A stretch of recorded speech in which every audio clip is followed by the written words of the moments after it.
ఎప్పుడెప్పుడు అని ఎదురు చూస్తున్న హున్సా పిడిగుద్దులాట ప్రారంభమైంది. హోలీ అంటే రంగుల పండుగకు అని చెప్పడం సర్వసాధారణం. కానీ ఇక్కడ మాత్రం పంచు పడుద్ది. హోలీ పండుగ రోజు రంగులు చల్లుకోకపోయినా పిడిగుద్దులు మాత్రం కురిపించుకోవాల్సిందే. అదే ఇక్కడ విశిష్టత. గ్రామ శ్రేయస్సు కోసం ఎన్నో వందల ఏళ్ల నుంచి వారు ఆచరిస్తారు. హున్సా పిడిగుద్దులాట గురించి తెలుసుకోవాలంటే ఈ స్టోరీ వినాల్సిందే.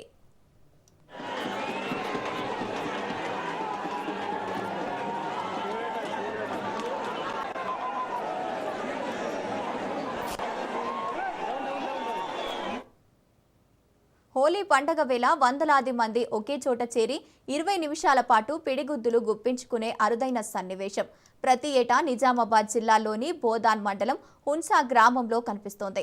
గ్రామంలోని హనుమాన్ మందిరం వద్దకు వందలాది మంది గ్రామస్తులు చేరుకుని 2 వర్గాలుగా విడిపోయి పెద్ద తాడుకు 2 వైపులా మోహరించి తాడు దాటకుండా ఎదురుగా ఉన్న వారిపై పిడిగుద్దులు కురిపించుకుంటారు.